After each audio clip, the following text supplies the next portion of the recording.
Jadi bukan penembakan ya, kesimpulan sementara akibat cuaca panas. Nah, kita ke informasi yang juga viral. Ini Kepala Dinas Kesehatan Provinsi Banten, Ati Pramuji Astuti, kesal saat sejumlah wartawan melakukan wawancara.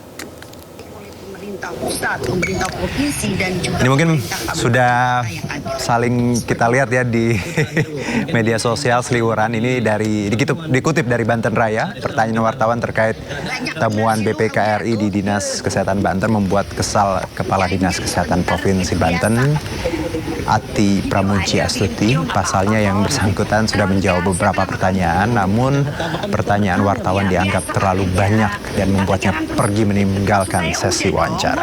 Di mana dalam laporan hasil pemeriksaan BPK, proyek pengadaan Videotron senilai 2,77 miliar rupiah di Dinas Kesehatan Provinsi Banten menjadi salah satu temuan. Videotron itu adalah media urgensi Videotron dengan pelayanan kesehatan, Bu. Mengingat ini kan nggak ada. Oke. Videotron itu adalah media promosi kesehatan. Di mana saat ini dunia kesehatan ini adalah bukan hanya sekedar mengobati, tapi lebih pada titik utama upaya promotif dan preventif. Promosi ini bukan hanya dari Videotron, tetapi dari berbagai macam media yang dilakukan baik oleh pemerintah pusat, pemerintah provinsi, dan juga pemerintah kabupaten kota yang ada. Seperti itu. Bu, terakhir Bu, ini kan di Dinkes selalu jadi temuan Bu. Dari tahun ke tahun. Banyak benar sih lu, udah tuh. Janji sebentar itu biasa. Video aja, bikin video nggak apa-apa kok. Terlalu jahat, siapa nama kamu? Jahat apa kan kita bertanya Bu? Ya biasa aja. Tapi jangan terus. Maksud saya udah dong, boleh dong saya menyelesaikan selesai. Iya, artinya Gitu. Ya, baik Ibu ya. Sabar atuh Ibu ya. Baik, kita ke informasi berikutnya pemirsa.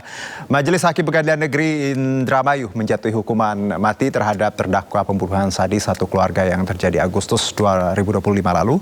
Vonis hakim ini sesuai dengan tuntutan jaksa penuntut umum yang disambut sujud syukur keluarga dan kerabat korban.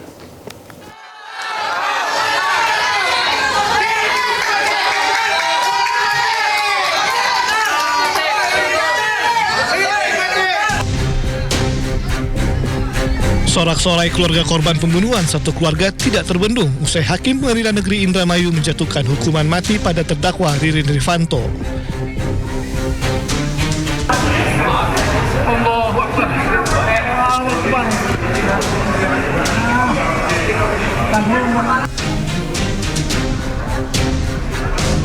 Keluarga, kerabat dan kuasa hukum juga melakukan sujud syukur atas putusan hakim tersebut.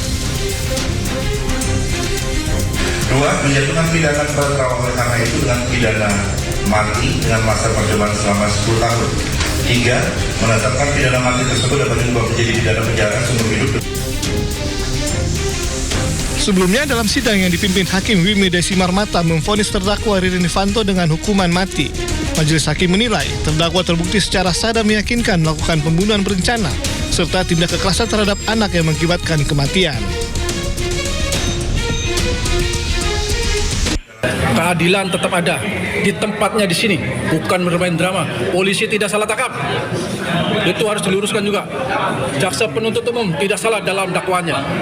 Majelis Hakim sudah memvonis sehingga keputusan sudah inkrah. Saya yakin banding pun akan ditolak karena tidak ada pembuktian sedikit pun.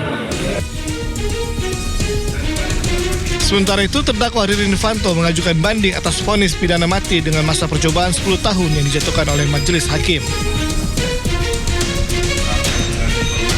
Bahwa terdakwa mengajukan upaya hukum banding sehingga belum berkekuatan hukum tetap. Jadi saya selaku juru bicara dan termasuk hakim terikat dengan kode etik dan pedoman perilaku hakim, jadi tidak bisa mengomentari isi pertimbangan Majelis Hakim dalam menjatuhkan pidana.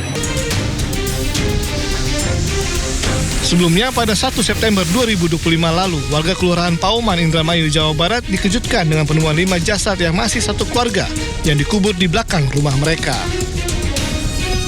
Korban bernama Sahroni, 75 tahun, Budi Auludin, 45 tahun, Eis Juwita, 43 tahun, serta anak-anak mereka, RK 7 tahun dan bayi usia 8 bulan. Satu keluarga ini dibunuh 2 orang, di mana salah satunya merupakan pegawai bank penagih utang. Pelaku dendam karena uang sewa mobil tidak dikembalikan dan juga ingin menguasai harta korban. Dari Indramayu, Jawa Barat, To Iskandar, iNews melaporkan.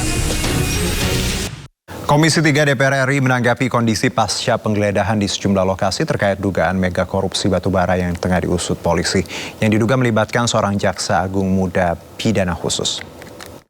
Bismillahirrahmanirrahim. Komisi 3 DPR RI apresiasi dan dukung Kortas Tipikor Usut Korupsi Batubara. Komisi 3 DPR RI memberikan apresiasi dan sekaligus mendukung Kortas Tipikor Mabes Polri yang melakukan penegakan hukum pemberantasan korupsi dalam kasus korupsi batubara. Kasus ini harus diusut tuntas dalam koridor presisi, yakni prediktif, responsibilitas, transparansi, berkeadilan, dan independen. Siapapun yang terlibat dalam korupsi batubara ini harus dimintai pertanggungjawaban secara hukum. Baik, pemirsa, sebelumnya Polri ungkap sejumlah wilayah alami pemadaman bergilir atau blackout akibat korupsi pengadaan batubara. Modus dari praktik korupsi ini diduga terjadi akibat manipulasi dokumen kualitas batubara yang dikirimkan atau dipasok.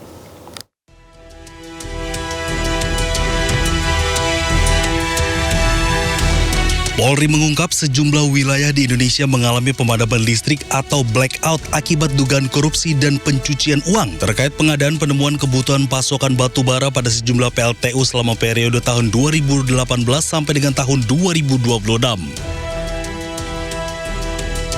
Terganggunya pasokan batu bara berdampak terhadap terjadinya blackout atau pemadaman listrik di sejumlah wilayah di Indonesia, seperti Sumatera, sebagian Kalimantan, Jawa Tengah, Jawa Timur, dan sebagian Jabodetabek. Soal modus dari praktik korupsi tersebut diduga terjadi manipulasi dokumen kualitas batu bara yang dikirimkan atau dipasok. Kasus ini sudah masuk ke tahap penyidikan. Setidak-tidaknya penyidik menemukan adanya dugaan penyimpangan dalam proses pengadaan dan pemenuhan pasokan batu bara di PLTU oleh beberapa perusahaan yang terlibat, PT OBP dan PT BRA. Secara teknis nanti akan disampaikan oleh Direktur Penyidikan. Saya ulang, secara teknis akan disampaikan oleh Direktur Penindakan berkaitan dengan hasil penyelidikan, kemudian ditingkatkan ke penyidikan. Meski Polri belum menetapkan tersangka atas pidana ini, namun 16 orang telah diperiksa oleh polisi. Dalam pengusutan, Polri menerapkan pasal tentang pemberantasan tindak pidana korupsi dan pasal tentang pencegahan dan pemberantasan tindak pidana pencucian uang. Tim Liputan iNews melaporkan. Ya, sementara itu pemirsa, kaca kantor Badan Gizi Nasional ditemukan pecah di Kebon Siri Menteng, Jakarta Pusat, Kamis. Akibatnya aparat kepolisian langsung mendatangi lokasi. Ya, salah satu kaca kantor BGN ini ditemukan pecah seperti itu dan terjatuh ke lantai dasar. Insiden ini mengundang tim Inafis Polri mendatangi lokasi untuk memeriksa penyebabnya. Aparat langsung melakukan olah TKP di area kantor BGN, namun Kapolres Jakarta Pusat, Kombes Reno Hutagalung membantah adanya penembakan yang mengakibatkan pecahnya kaca kantor BGN. Polisi menyebut kaca itu pecah akibat cuaca panas.